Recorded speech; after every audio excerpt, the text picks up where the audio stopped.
pergunta de hoje é uma pergunta assim. Boa noite, doutora. Há 6 meses atendi uma paciente com abscesso periodontal no dente 48, com bolsa profunda de mais de 10 milímetros na distolingual e na distovestibular. Consegui controlar o processo. Ótimo! Hoje, após 6 meses, ela retornou ao consultório sem dor, sem edema, gengiva com cor normal e dente sem mobilidade. A minha dúvida ao fazer a raspagem, devo entrar bem profundamente, mesmo sem nenhum sinal clínico de inflamação ou infecção?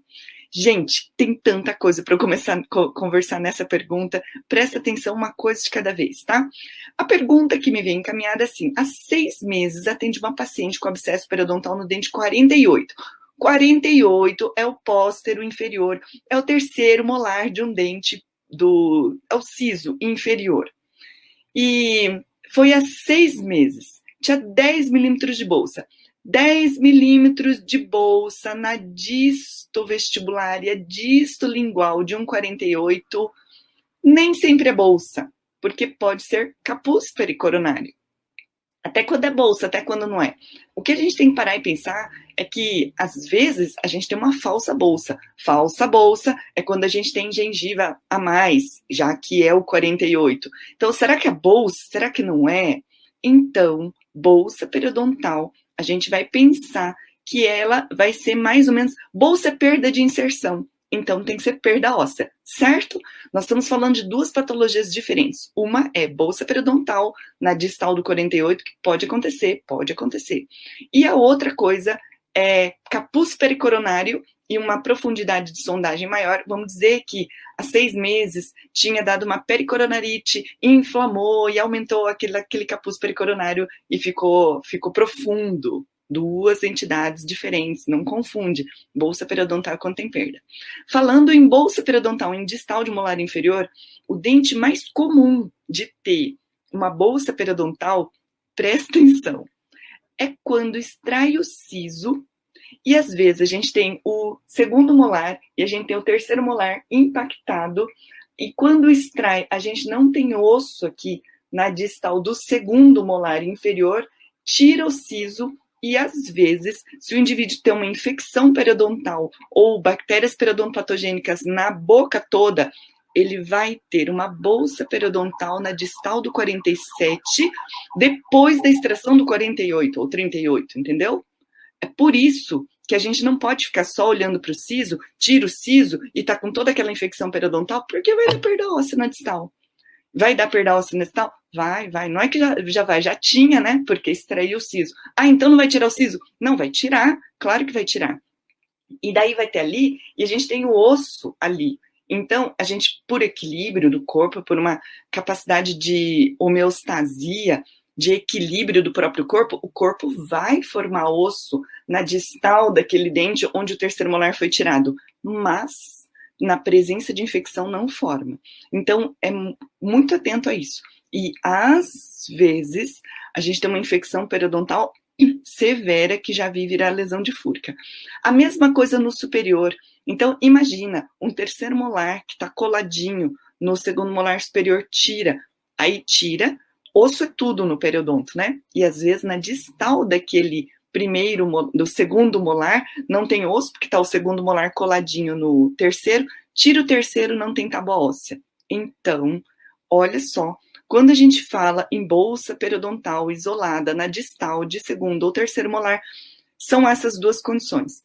Enfim, se o paciente teve pericoronarite, a gente vai fazer o tratamento para pericoronarite. Outra coisa que eu vou falar, tá? Vai medicar? Qual antibiótico que vai dar? Qual remédio que vai dar? E agora eu vou responder para vocês o seguinte: onde está escrito que porque tem dor vai dar antibiótico? Onde está escrito que porque tem supuração vai dar antibiótico? Tá? O caso aqui não está falando de antibiótico, mas eu estou vendo uma excessiva prescrição de antibiótico que não é nada disso. A gente precisa remover a causa, que é uma causa infecciosa, e é isso que precisa fazer. Ontem mesmo eu fiz uma entrevista com uma aluna peridiária e ela estava conversando do diferencial que está virando o tratamento dela, porque o paciente está falando assim: nossa, que interessante, doutora, o seu tratamento é sem remédio, a gente consegue fazer um tratamento periodontal sem uma excessiva medicação. E aí vai lá no outro profissional, e aí vai ter que fazer bochecho com não sei o que lá, tem que tomar antibiótico não sei o que lá, e vai dar diarreia, e vai ter estufamento abdominal, e vai dar gastrite por conta do antibiótico. Se o antibiótico é importante, mas na periodontia nem sempre a gente vai precisar, porque muito resultado a gente consegue resolver. Então, neste caso, a pessoa me mandou um caso de que é um dente 48 com bolso de mais de 10 milímetros na disto lingual, disto vestibular do 48. 48, se for bolsa periodontal, tem perda óssea. Se não for bolsa periodontal, se não tem perda óssea, é pericoronarite. Conseguiu controlar o processo e após 6 meses ela voltou. Tem um erro aqui. O erro é que a dentista não chamou para reavaliação. Por quê? E se essa infecção não resolvesse? Se ela não resolvesse, ela continuaria crônica. Por isso, não existe tratamento periodontal, onde a gente trata, resolve, parou de doer, tá bom? Não tá bom. Porque pode acontecer uma infecção lenta que vá causando perda de inserção. Não pode fazer o tratamento periodontal e não pedir retorno. Porque, em palavras bem fáceis que eu falo para o paciente, a infecção está comendo lentamente o seu osso e se a gengiva você não está vendo. Tem que colocar. Quando eu falo nos eventos, que eu falo da periodontia lucrativa, eu falo que o dentista perde dinheiro e deixa de oferecer saúde para o paciente, porque está deixando de chamar para reavaliação e daqui a pouco está com perda óssea e o dente está mole. Engraçado que o dente está mole, porque deixou de oferecer, ou deixou de associar tratamento com a reavaliação. Então, voltar dentro de 6 meses, não pode. Bolsa de 10 milímetros, daqui 4 semanas, 6 semanas, tem que retornar e tem que medir de novo. Vai ter alta quando tiver sem problema. Quando é que vai ter quando vai estar sem problema? Quando sondar e não tiver sangramento à sondagem. Ponto final, é isso. Não é porque voltou daqui 6 meses e voltou sem dor. E a dúvida é, então voltou depois de 6 meses, de 10 milímetros de bolsa, sem dor, sem edema, gengiva cor normal, dente sem mobilidade. A dúvida é, ao fazer a raspagem, devo entrar bem profundamente, mesmo sem sinal clínico de inflamação e infecção?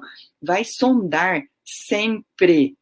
Porque a saúde periodontal não significa não ter dor, não ter edema. Isso daqui, quando tem dor e tem edema, a coisa está horrível de grave.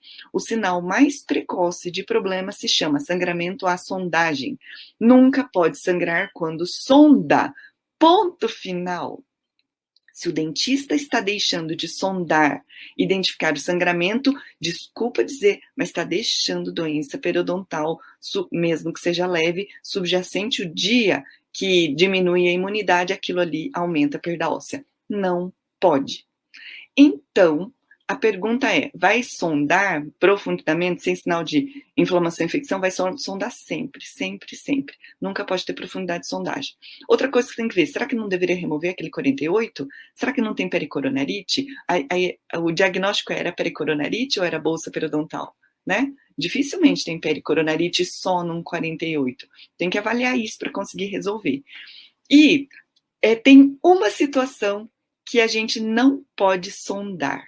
A gente não pode sondar num período após o tratamento periodontal, e neste período após o tratamento, a gente pode ter a formação do epitélio juncional de novo naquela bolsa. Em outras palavras, é uma coisa assim, ó. Aqui a gente tem o dente, e aqui a gente tem a bolsa periodontal, e aí tem a bolsa periodontal e a gente trata, e o objetivo do tratamento periodontal é uma superfície radicular biocompatível, a gente tirar aquilo que está causando doença periodontal, e depois daquilo, a gente tem que deixar 4 a 6 semanas para ver se a gengiva cola de novo. Se ela cola de novo, toda vez que você ficar cutucando, você está atrapalhando aquele epitélio juncional de fechar. Quando a pessoa fala assim, sonda e não tem sangramento, se ela for depois daquele período de 40 dias, depois do procedimento periodontal, da instrumentação, de você conseguiu deixar tudo limpo e tudo liso, se ele depois de 40 dias, se ele fechou, sonda, fechou. Não sonda, não fechou a bolsa, você está numa situação de bolsa inativa. Aí o que faz? Instrumenta de novo. Vai fazer antibiótico terapia se tiver em periodontite agressiva, se tiver periodontite de progressão rápida, naquele padrão onde a gente sabe que a gente tem uma grande quantidade de micro-organismos. E assim a gente consegue equilibrar a microbiota. Enfim, em resumo de tudo que a gente está falando aqui, sonda ou não sonda uma bolsa assintomática? O caso em questão é uma bolsa na distal do 48. Enfim, distal de 48 pode ser pericoronarite, pode ser bolsa periodontal. Duas entidades diferentes. Se é pericoronarite, a gengiva crescida. Se é bolsa periodontal, tem perda óssea. Duas coisas diferentes. Sonda sempre, para saber se tem bolsa. Não é só quando está doendo, quando está inflamada, aí é tarde. E não pode sondar num período pós-tratamento periodontal até 4 a 6 semanas, que a gente precisa ver se formou de novo o epitélio juncional. E jamais abandona o tratamento. Não existe tratamento periodontal que trata e manda ele embora. Ah, só porque não dói? Só porque não dói é igual hipertenso. Ah, tá com dor de cabeça? Não, a hipertensão a gente tem que avaliar por outras formas. Assim como a doença periodontal, a gente só vai ver através da sondagem. Não é pela sintomatologia. Quando tem sintoma, a coisa já está muito grave, tá?